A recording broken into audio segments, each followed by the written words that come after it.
Just a short paddle away sits LNG Canada, the country's first ever large-scale liquefied natural gas export terminal. This is a major milestone. In today's world, true firsts are rare, but now for the very first time, Canadian liquefied natural gas is being exported overseas. Fuel from the LNG Canada export facility in Kitimat, British Columbia is officially heading out to international markets. Asia remains the primary buyer, but with Europe facing the loss of Russian gas, it has also become a key destination. On June 30th, 2025, Canada reached a historic milestone when it shipped its first LNG cargo to Asia. This event marked the end of over 30 years of complete dependence on pipelines running through the United States. Until now, Canada had been sending about 8.8 billion cubic feet of gas every day to its southern neighbor, generating about $8 billion in 2024 alone. However, all of this happened under the weight of Trump's tariffs, a strategy that carried significant risks and threatened long-term damage to Canada's national economy. Never before have viewers seen Canada make such a bold move to cut energy ties. As a result, Trump found himself empty-handed while China, Japan, and South Korea rushed to lock in cheap, clean Canadian LNG, delivered at speeds the market had never seen before. So here's the question. Could this moment actually reverse the direction of the trade war? Let's break it down further. The trade tensions between the US and Canada have been heating up with no clear resolution in sight. Even though both countries agreed to pause tariff hikes for 30 days, Washington had already hit Canada with several preemptive tariffs, effectively tightening control over most Canadian exports.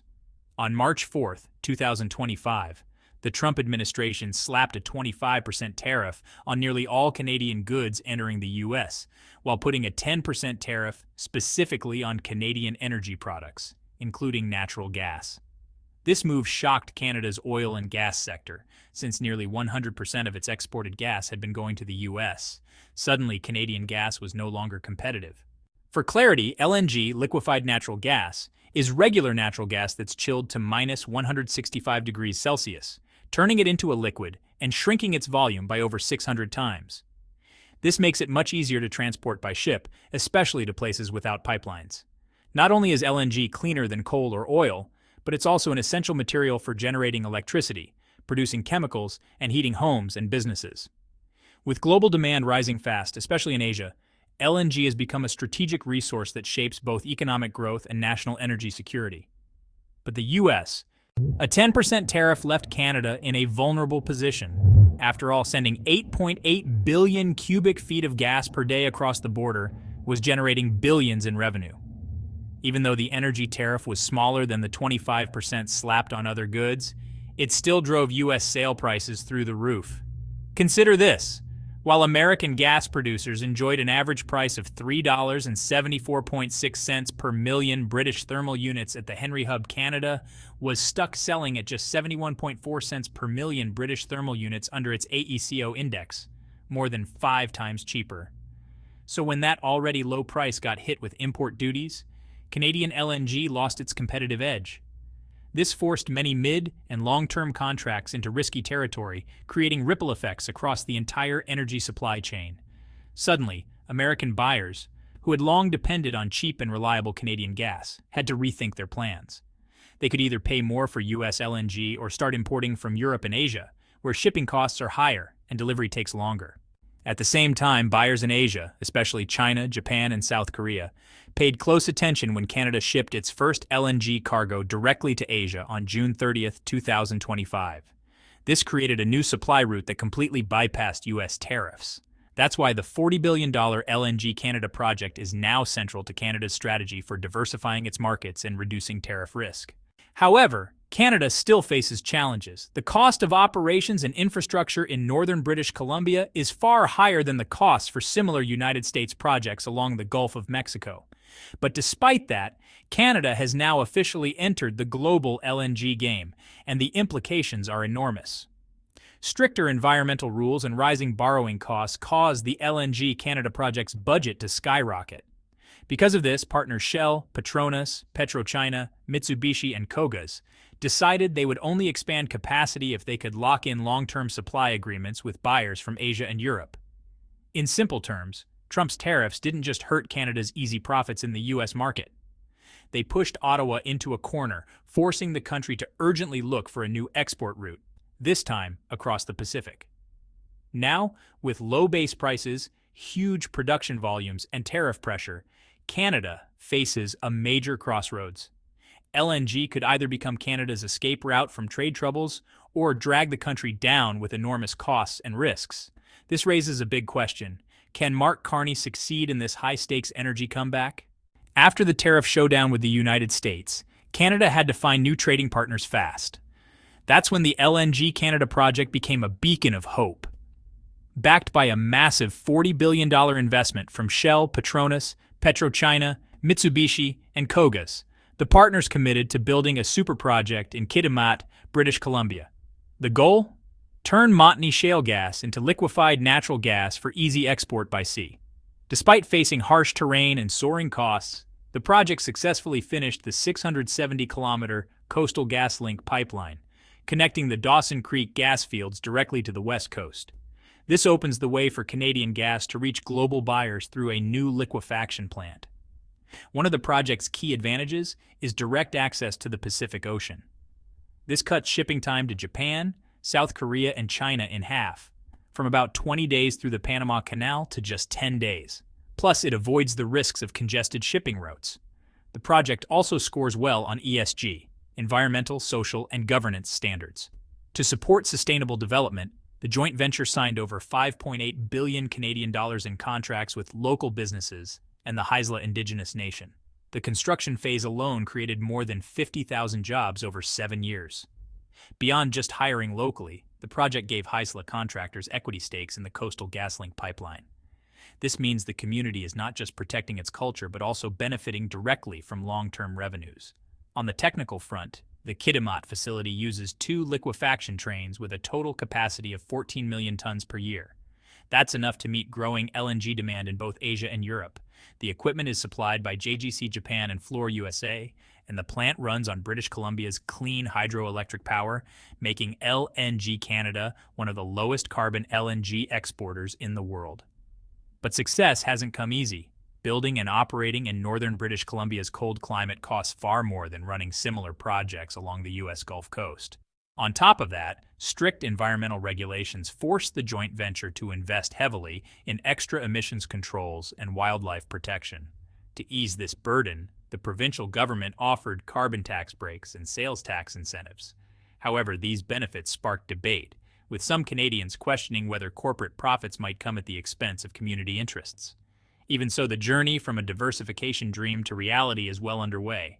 When Canada's first LNG shipment left Kitimat on June 30, 2025, it marked a major shift. Canada is no longer stuck relying only on pipelines to the United States. Instead, it has opened new trade channels with China, Japan, and South Korea. Countries that, urgently need clean, competitively priced energy with fast delivery times. This isn't just about getting even after Trump's tariffs. It's about Canada becoming a powerful new force in the global energy market. As the world faces an energy crunch and more sanctions on Russian gas, Asia is racing to lock in cleaner and safer LNG deals. That's where Canada sees its golden chance. Japan, which relies on imports for over 80% of its power generation, has pledged to add at least 20 million more tons of LNG per year, starting in 2026. South Korea is expanding its LNG storage capacity by 50% over the next decade. China has already signed a series of long-term LNG contracts to secure stable supplies before next winter hits. Against this intense backdrop, Canada's first LNG cargo from Kitimat set sail, marking the start of a bold new chapter for Canadian energy. The LNG carrier Gaslog Glasgow has just set sail, loaded with 2.66 million tons of premium liquefied natural gas bound for Asia. This marks the launch of a groundbreaking energy route, one that avoids not just pipelines but also the risks and delays of the Panama Canal. By cutting travel time from about 20 days down to just 10, each shipment is saving tens of millions of US dollars in transportation costs. Starting in 2026, LNG Canada plans to run over 170 voyages per year, shipping gas directly to Japan, South Korea, and Singapore. This will set a record pace for Canadian LNG exports. But this moment is more than just a trade success. It's a strategic milestone. Canada has not only dodged U.S. tariff pressures, but also escaped its dependence on pipeline routes dominated by the United States. With Asia's growing shift toward cleaner, neutral LNG energy, demand is surging. LNG Canada is already operating at 14 million tons per year and has plans to double that. Key partners, Shell, Petronas, PetroChina, Mitsubishi, and Kogas, are actively considering Phase 2, which would boost Canada's capacity to 28 million tons annually. This expansion could position Canada among the world's top 5 LNG exporters. According to Reuters, a final decision on the Phase 2 expansion is expected just before Phase 1 reaches full capacity. This timing aims to ride the wave of Asia's booming energy market. This shift isn't just about profits. It reduces Canada's geopolitical risks. Before this, nearly 100% of Canada's natural gas exports, around 8.6 billion cubic feet per day, flowed through U.S. pipelines. When Washington slapped a 10% import tariff on Canadian gas, prices soared and deals collapsed. Now, with over 170 direct LNG shipments to Asia each year, Canada is no longer at the mercy of U.S. pipelines or tariffs. Eastern buyers praise Canada for offering stable, competitively priced energy. Of course, the road ahead has challenges. Expanding to 28 million tons per year will demand tens of billions in new investments, along with navigating environmental regulations and managing the high construction costs in northern British Columbia. However, provincial incentives on carbon and sales taxes, along with partnerships with the Haisla Nation, are smoothing the path forward. This gives Canada a real chance to cement its place in Asia's LNG market. As LNG Canada vessels continue docking in Yokohama, Busan, and Singapore, the big question isn't just whether Canada can keep this momentum going, it's whether this bold shift will wake up Washington or spark a new round of US-Canada trade tensions. In conclusion, this isn't just about one shipment. Canada's move to break away from U.S. control and pivot toward Asia is a historic step toward energy independence. By freeing itself from pipeline monopolies and tariff threats, Canada is writing a new chapter in its energy story. But the challenge is far from over. Phase 2, targeting 28 million tons per year, will be the real test. Can Canada keep up the pace against global giants like Qatar, the U.S., and Australia?